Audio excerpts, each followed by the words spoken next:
আজ আমি একটা আনপপুলার ওপিনিয়ন তোমাদের সাথে শেয়ার করতে যাচ্ছি।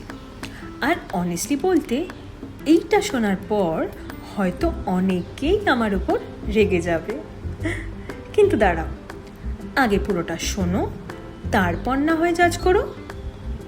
রিসেন্টলি আমার কয়েকজন কলেজ স্টুডেন্টের সাথে কথা হচ্ছিল, আর ওদের সাথে কথা বলতে একটা জিনিস আমার মাথায় ঘুরতে শুরু করলো।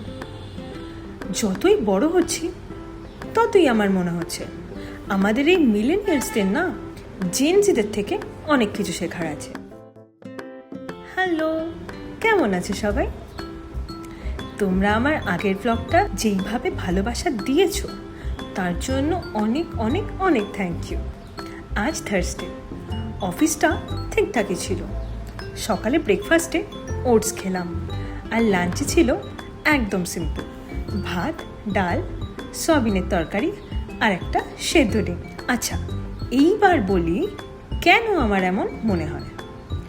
রিসেন্টলি যে ছেলে মেয়েগুলোর সাথে আমার কথা হচ্ছিল, ওদের মধ্যে একটা জিনিস আমার খুব চোখে পড়লো, ওরা ভীষণ অ্যাম্বিশিয়াস। এইটা আমি বলছি না যে আমাদের জেনারেশন অ্যাম্বিশিয়াস ছিল না, অবশ্যই ছিল, কিন্তু আমার অবজারভেশনে আজকের জেনারেশনে এই পার্সেন্টেজটা অনেক বেড়ে গেছে। ওরা নিজেদের ফিউচার নিয়ে খুব তাড়াতাড়ি ভাবতে শুরু করে।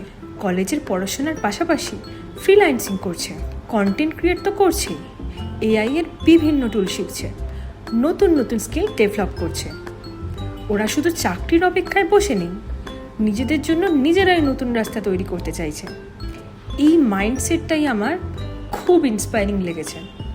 আর শুধু এটাই নয়, মেন্টাল হেলথ নিয়ে এরা ওপেনলি কথা বলে, স্ট্রেস হলে সেটাও বলে, ব্রেক নেয়, আর হেল্প চাইতেও কোনো লজ্জা পায় না। এই জিনিসগুলোই ওরা খুব নর্মাল করে দিয়েছে। আরেকটা জিনিসও আমার দারুণ লাগে, সেটা হলো ইকুয়ালিটির মাইন্ডসেট। আমার অবজারভেশনে অনেক জেন্সি আগে মানুষটাকে দেখে, তারপর জেন্ডার। তবে এইটা বলে রাখি, আমি কিন্তু মিলেনিয়ালসদের কোনোভাবেই ছোট করছি না। যেমন ধরো কনসিস্টেন্সি, রেসপন্সিবিলিটি আর লং টার্ম কমিটমেন্ট, এগুলো কিন্তু আমাদের জেনারেশনের খুব বড় স্ট্রেংথ। আর আমি তো চাই যে জেনসিরা মিলেনিয়ালসদের থেকে এইগুলো শিখুক। আমার শুধু মনে হয় যে এই দুই জেনারেশনের ভালো জিনিসগুলো মিলে যদি আমরা আরেকটু বেটার হতে পারি।